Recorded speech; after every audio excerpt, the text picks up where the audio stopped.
insane, whereas now it's not quite as insane. 5 seconds remaining. Just, it's not a huge issue. Famous Right, on down the near run the here. bottom lane. That dazzle was a little bit deep, perhaps unnecessarily, although the battle hunger runs out. Velo will damage to clip him down. In fact, Velo gonna turn aggressively here, wants to take this stack, and should be able to do so. Mid lane. He's got himself a Berserker's Call. He's gonna grab it onto 2. Mid lane, there is a kill. There is gonna be a return kill down bottom, as Storm's able to kills. And he's spinning to win, but Raji's able to land another crush. They got the battle hunger. There's a TP coming down from the Sand King. If he can actually get a burrow strike off in time, may be able to hold them back. In fact, Lakel's is able to live from this. Eats himself up a mango to put down a healing ward.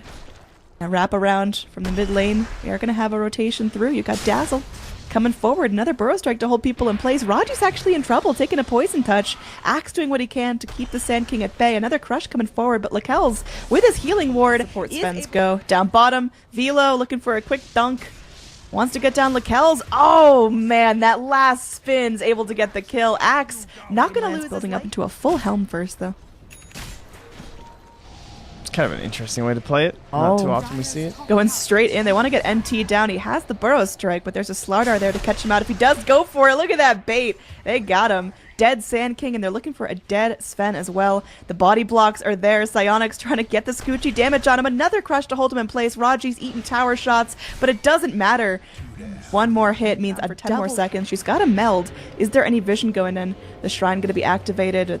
They've got Teehee channeling up the ult. He's got his max souls. Oh my god. Keep the ancients safe for now, but this is Geek's fam starting to pick up a lot of momentum, looking very similar to how last game was panning out. Omni Slash going to be only level 1, split between 2 targets, so they're not able to find the kill on the Shadow Fiend, although he is locked down from the Stormhammer slowed as well. But I mean, Teehee, he's not messing around. Eventually he does go down. Psionics gets low as well, but still worthwhile kill nonetheless. Psionics is going to be revealed here, able to Scoochie off that Stormhammer. Meanwhile, Crimson finds the kill on the Sand King on the back below. Wants to be scary. He wants to cut the wave. He's going to get jumped on here, eating up a ton of damage, and it looks like his buddy's just going to bail on him, realizing that is too ambitious of a gank. And Lakel's doesn't have his Omni Slash here. He's going to get punished without his ult. He's crushed up. He's going to be graved. Now he's just cleaved, or rather, culled right on through. Swap back to cancel the TP. And there we go.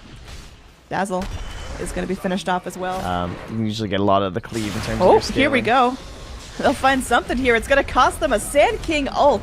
Psionics is able to time walk out of... Oh my... They can't kill this Weaver. They're trying everything.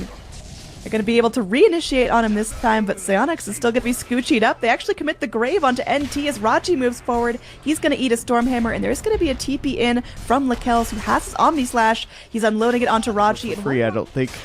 Crimson going in. This supports Sven. A little bit unlucky there. Gets called in. They've got Raji to follow up with a crush, so he just can't run away. He's going to take a quick Stormhammer to the face, but they've still got the damage necessary. Crush actually really off the mark. Teehee picks it up with one more raise, though. He's channeling up his ulti. Sand King has to wrap around here onto the Sven. I mean, it's just to support Sven. He's getting picked on so much, but he is just so dead.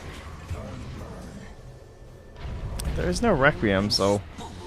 The chase could be profitable. In a little bit of trouble here. He's going to get swapped back. He's able to time-lapse. Venge gives her life for this, but it's going to set up for a nice crush on Raji. Lakel's is able to find the kill on Crimson. Eventually, is going to be able to get Shallow Graved up, but they've got Velo who can dunk right on through it. Now, underneath the shrine, on the high ground, it's looking risky. Nice reinitiation there with the Burrow Strike. But and the Deso, still a decent pace away here for Psionics, but they have a Shadow Fiend. So not necessarily as required as they move into the pit. Now looking at the overall net worth, we have tipped over 10,000 in favor of Geek Fam at only 15 minutes in. Again, looks like they're just kind of outclassing. Things again, perhaps at least more possible this time for Trust. They're thinking about the smoke gank still, even after the Aegis has been claimed. Axe can be going forward. Swap again. Crimson saving the day. Has her own missile if necessary. And Teehee, he's still got his ult to let loose. PP gonna get those refraction charges burned. But on the back lines, the Shallow Grave can only save our Juggernaut for so long. He's gonna go down. Psionics is having a great game. The Blade Mail from the Axe shown off. He's able to find exactly what he needs. The Axe is still alive. Oh.